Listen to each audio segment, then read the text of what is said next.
Nous continuons dans notre troisième partie et nous allons parler maintenant du but final.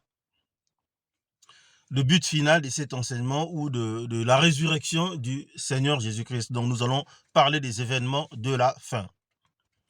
Au verset 24, il est écrit « Ensuite viendra la fin, quand il remettra le royaume à celui qui est Dieu et Père, après avoir détruit toute domination, toute autorité et toute puissance. » Ensuite viendra la fin. La fin, c'est la finalité. C'est l'espérance. Nous allons vers ça. Le but du jeu, c'est ça. Nous voulons l'espérance que nous avons en Christ Jésus. L'espérance et la gloire. Qu'un jour, nous allons manifester la gloire, la puissance de Dieu va se manifester dans nos corps spirituels. C'est ça l'espérance et la gloire. Dans le verset 24 parle de « Ensuite viendra la fin ». Quand il remettra le royaume à celui qui est Dieu et Père, c'est-à-dire que quand il finira le travail qui lui a été assigné par Dieu dans le cadre du plan de rédemption de Dieu, après avoir détruit toute domination, toute autorité et toute puissance, toutes ces rébellions d'esprit diabolique, il va les anéantir, il va les détruire. Ça, c'est sûr et certain. Allons directement au verset 30, parce que nous n'avons pas beaucoup de temps. Verset 30. Et nous, pourquoi sommes-nous à toute heure en péril? Il se pose des questions et il nous pose la question de savoir pourquoi tout le temps il est en péril à cause de l'évangile, à cause de la parole de Dieu. Pourquoi nous passons tout notre temps à être connectés à Dieu, à prier? Pourquoi nous passons notre temps à aller nettoyer l'église, à faire en sorte que les gens soient bénis, à servir les Seigneurs? Pourquoi nous exposons notre vie? À cause du Seigneur. Et il pose cette question ici au verset 30. Verset 31. Chaque jour, je suis exposé à la mort, je l'atteste, frère, par la gloire dont vous êtes pour moi le sujet, en Jésus-Christ notre Seigneur.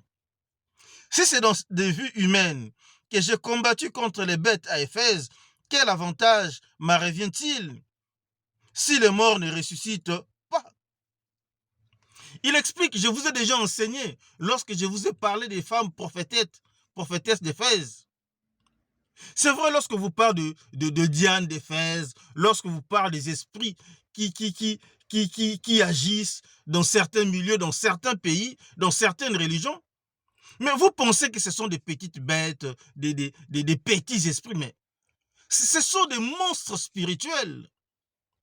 Et l'apôtre Paul les a affrontés spirituellement. Dieu lui a montré qu'il a affronté ces bêtes spirituelles sauvages. Et il a affronté ces bêtes en Éphèse. Ce n'était pas facile de déséquilibrer le temple d'Artémis. Et il savait qu'il était exposé à la mort par rapport à ça parce que ce sont des esprits méchants et puissants. C'est ce qu'il est en train de dire sur le verset 32. Si c'est dans des vues humaines que j'ai combattu contre les bêtes à Éphèse, quel avantage m'en revient-il si les morts ne ressuscitent pas? Pourquoi allons-nous résister aux esprits? Pourquoi nous devons chasser les esprits de nos maisons, chasser les esprits du corps des malades? Pourquoi faire toutes ces choses? Pourquoi livrer cette bataille, livrer ce combat? Pourquoi?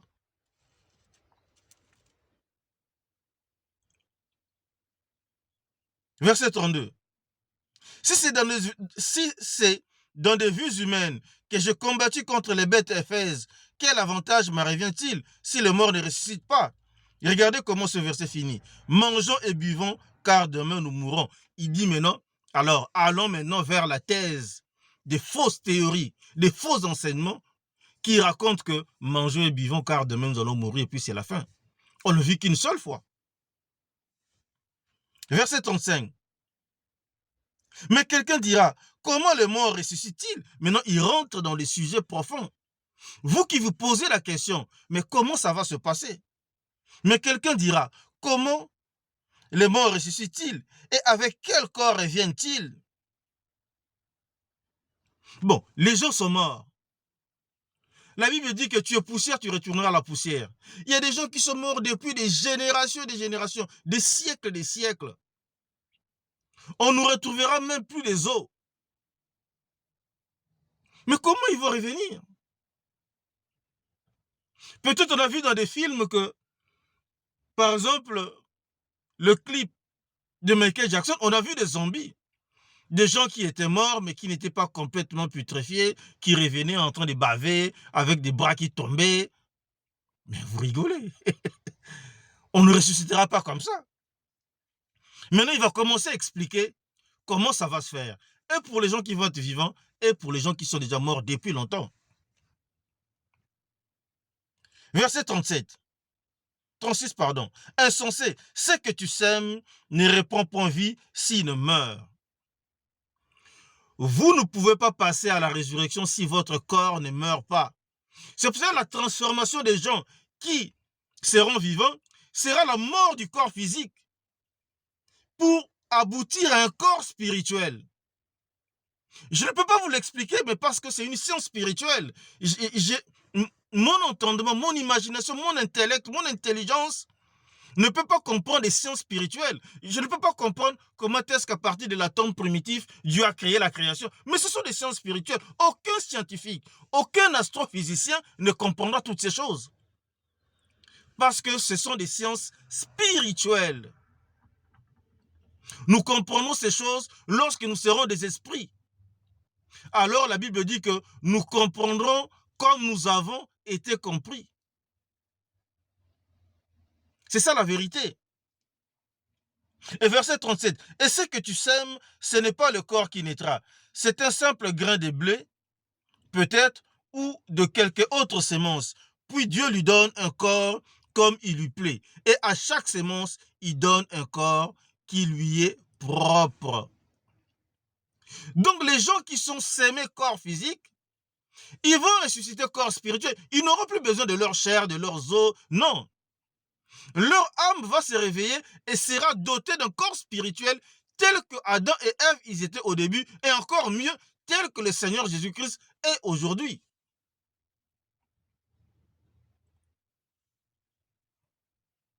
Parce que lorsque vous semez un grain de maïs ou un noyau d'une mangue, ce n'est pas un gros noyau qui va pousser. C'est un autre corps, c'est un arbre qu'on appelle un manguier qui va pousser et qui va produire d'autres mangues. Donc ça, ce n'est pas notre problème, c'est le problème de Dieu. Il sait ce qu'il fait et il sait ce qu'il va faire. Mais ce n'est pas votre corps physique qui est devenu poussière qui va ressusciter. Vous allez ressusciter directement corps spirituel. Et les gens qui seront en vie seront changés. Leur corps physique va mourir pour donner un corps spirituel. Comment ça va se passer? C'est Dieu qui le sait. Il est le Tout-Puissant. De toutes les façons, c'est une science qui dépasse l'entendement humain. Si vous voulez vraiment comprendre ça, vous allez devenir fou. C'est impossible. Continuons la lecture. Verset 39. Toute chair n'est pas la même chair, mais autre est la chair des hommes, autre celle des quadrupèdes, autre celle des oiseaux, autre celle des poissons. Il y a plusieurs sortes de chair. Il y a aussi plusieurs sortes de corps spirituels. Verset 40. Il y a aussi des corps célestes et des corps terrestres. Notre corps est fait pour vivre sur la terre, mais notre corps spirituel sera fait pour vivre dans les ciels. Donc, verset 40. Il y a aussi des corps célestes et des corps terrestres, mais autre est l'éclat des corps célestes, autre celui des corps terrestres. Verset 41. Autre est l'éclat du soleil, autre l'éclat de la lune. Et autre l'éclat des étoiles, même une étoile diffère en éclat d'une autre étoile. Je ne sais pas si vous êtes en train de comprendre ce que je suis en train de lire ici. Donc, Dieu peut fabriquer des corps comme il entend, selon son entendement, selon son bon plaisir. Sachez que nous avons aujourd'hui un corps terrestre, nous aurons demain un corps céleste. Il y a aussi un corps spirituel. Nous avons aujourd'hui un corps charnel, demain nous aurons un corps spirituel. Et la Bible dit que nous allons briller comme des étoiles. Et au verset 41, il dit, autre est l'éclat du soleil, autre l'éclat de la lune, et autre l'éclat des étoiles. Même une étoile diffère en éclat d'une autre étoile. Ça, c'est un grand verset dans la parole de Dieu. Ce verset dit ceci, que nous allons briller dans le futur, mais nous n'allons pas briller de la même manière. Voilà pourquoi la conclusion de cet enseignement va nous interpeller. Nous n'allons pas briller de la même manière. Même l'éclat d'une étoile diffère de l'éclat d'une autre étoile. Donc, chaque corps spirituel que nous aurons demain vibrera ou brillera dans sa dimension selon les actes posés sur la terre. On en arrivera à la conclusion de ce verset. Verset 42.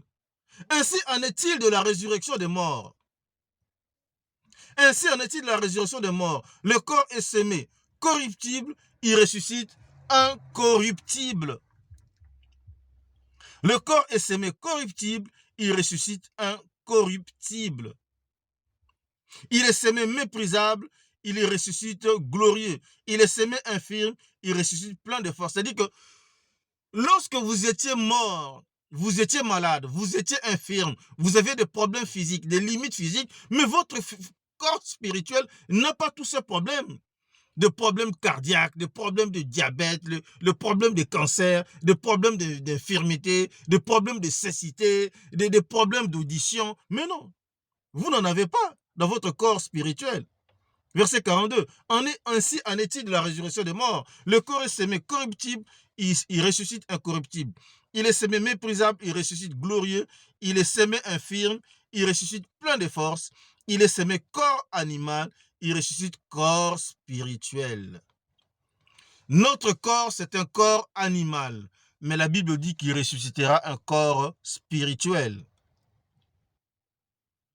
Verset 44. Il est semé corps animal, il ressuscite corps spirituel. S'il y a un corps animal, il y a aussi un corps spirituel. S'il y a un corps animal, il y a aussi un corps spirituel. C'est-à-dire qu'aujourd'hui, nous connaissons qu'il y a des corps des animaux et des corps physiques des hommes qui sont un corps animal. Mais demain, nous serons un corps spirituel. Verset 45. C'est pourquoi il est écrit, le premier homme, Adam, devint une âme vivante. J'ai plusieurs fois enseigné sur ce verset. Adam avait été d'abord créé en tant qu'esprit, avant que Dieu ne fabrique son corps et ne lui dote d'une âme. Donc, il a commencé par l'esprit pour finir par le corps.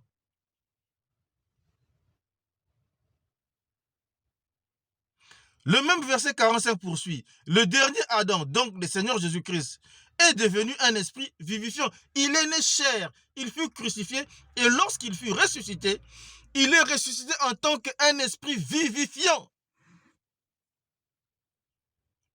Un esprit vivifiant. Et c'est ce que nous serons demain. Nous serons des esprits vivifiants. C'est ça le but du jeu. C'est ça le plan de rédemption de Dieu. C'est comme ça que Dieu sauve l'humanité. Nous serons des esprits vivifiants. Nous avons commencé par la chair, comme ce verset est en train de dire. Nous serons un esprit vivifiant. Verset 46. Mais ce qui est spirituel n'est pas le premier, c'est ce qui est animal. Et ce qui est spirituel vient ensuite. Le premier homme tiré de la terre est terrestre, le second est du ciel. Tel est le terrestre, tels sont aussi les terrestres. Tel est le céleste, tels sont aussi les célestes. Et de même que nous avons porté l'image du terrestre, nous porterons aussi l'image du céleste. Nous sommes pris un peu par le temps. Nous allons couper ici parce que ça fait 15 minutes. Et nous allons revenir pour terminer ce cette troisième partie que nous allons appeler quatrième partie, nous allons revenir pour ça. Que Dieu vous bénisse.